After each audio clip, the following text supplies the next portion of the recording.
তিনবারের প্রধানমন্ত্রী বেগম খালেদা জিয়া কিন্তু উন্নত চিকিৎসার জন্য বিদেশে পাঠানো যাওয়ার জন্য অনুমতি দেওয়া হয়নি। মরতে হলে দেশে মরবো, কিন্তু ফ্যাসিস্ট সরকারের সাথে কোনো আপোষ করব না। দেশনেত্রী বেগম খালেদা জিয়া অসুস্থ, তার জন্য দোয়া।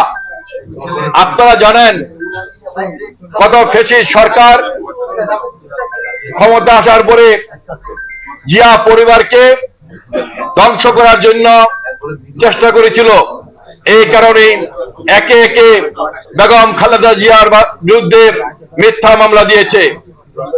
যে মামলাটি বেগম খালেদা জিয়াকে 10 বছর সাজা দিয়েছিল, সেই মামলাটি হলো মাত্র 2 কোটি টাকা মামলা।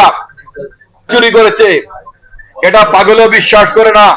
যেখানে ফ্যাসিস্ট সরকারের প্রধানমন্ত্রী শেখ হাসিনা বলেছেন তার পিয়ন 300 কোটি টাকার মালিক, 400 কোটি টাকার মালিক, তার পিয়ন হেলিকপ্টারে চড়ে। আর যেখানে ফ্যাসিস্ট সরকারের অর্থমন্ত্রী বলেছিলেন 4000 কোটি টাকা কোন টাকাই না, সেখানে কিন্তু বেগম খালেদা জিয়ার বিরুদ্ধে 2 কোটি টাকার মামলা দিয়ে যেই টাকা বেগম খালেদা জিয়া উত্তোলন করেননি, যেই টাকা ব্যাংকে আছে, যেই টাকা বৃদ্ধি হয়ে এখন 8 কোটি টাকা হয়েছে, সেই একটি সাজানো মামলায় বেগম খালেদা জিয়াকে 10 বছর সাজা দিয়েছে, তিনি 6 বছর কারাবরণ করেছেন। বেগম খালেদা জিয়া অসুস্থ ছিলেন, বাংলাদেশের সমস্ত সিনিয়র ডাক্তার তাকে উন্নত চিকিৎসার জন্য বিদেশে পাঠাতে হবে। ফ্যাসিস্ট শেখ হাসিনা কিন্তু বেগম খালেদা জিয়াকে উন্নত চিকিৎসার জন্য বিদেশ পাঠাননি। আমরা দেখেছি ফ্যাসিস্ট সরকারের অনেক চোর যাদের সাজা হয়েছে 10 বছর 12 বছর, যারা হাজার হাজার দুর্নীতি মামলার সাথে সম্পৃক্ত ছিল, তারাও বিদেশে গিয়ে চিকিৎসা করেছেন। কিন্তু বাংলাদেশের তিনবারের প্রধানমন্ত্রী বেগম খালেদা জিয়া কিন্তু উন্নত চিকিৎসার জন্য বিদেশে পাঠানো যাওয়ার জন্য অনুমতি দেওয়া হয়নি। বেগম খালেদা জিয়া জানেন বিনা চিকিৎসা হয়তো তার মৃত্যু হবে, শেখ হাসিনার সাথে কোনো আপোষ করেননি। তিনি বলেছেন এই মরতে হলে দেশে মরবো, কিন্তু ফ্যাসিস্ট সরকারের সাথে কোনো আপোষ করব না।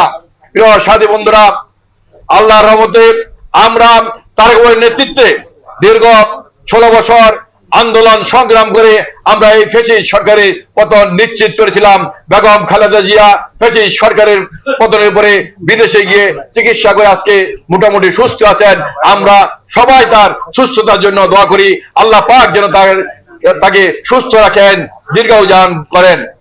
প্রিয় সাথী বন্ধুরা, এই ফ্যাসিস্ট সরকারের বিরুদ্ধে আন্দোলন সংগ্রাম করতে গিয়ে ইলিয়াস আলী গুম হয়েছেন, চৌধুরী আলম গুম হয়েছেন, সুমন গুম হয়েছেন, জাকির গুম হয়েছেন, শত শত নেতাকর্মী গুম হয়েছেন, হাজার হাজার নেতাকর্মী খুন হয়েছেন।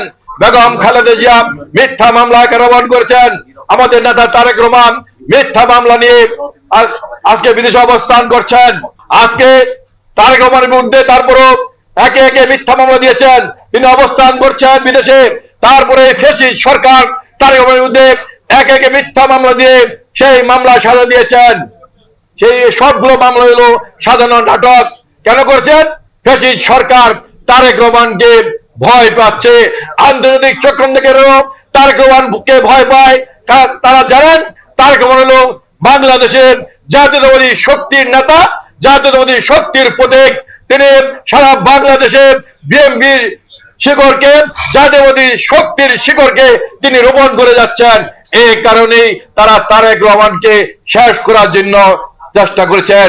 আমরা বলতে চাই, বাংলাদেশের মানুষ শহীদ রাষ্ট্রপতি, আমাদের বিএনপি প্রতিষ্ঠাতা মুক্তিযোদ্ধা শহীদ রাষ্ট্রপতি জিয়াউর রহমানকে ভালোবাসেন, আমাদের নেত্রী দেশনেত্রী বেগম খালেদা জিয়াকে ভালোবাসেন, আমাদের নেতা তারেক রহমানকে ভালোবাসেন। বিএনপির আমাদের এই নেতৃত্বকে কখনো ধ্বংস করা যাবে না, জিয়া পরিবারকে কখনো ধ্বংস করা যাবে না।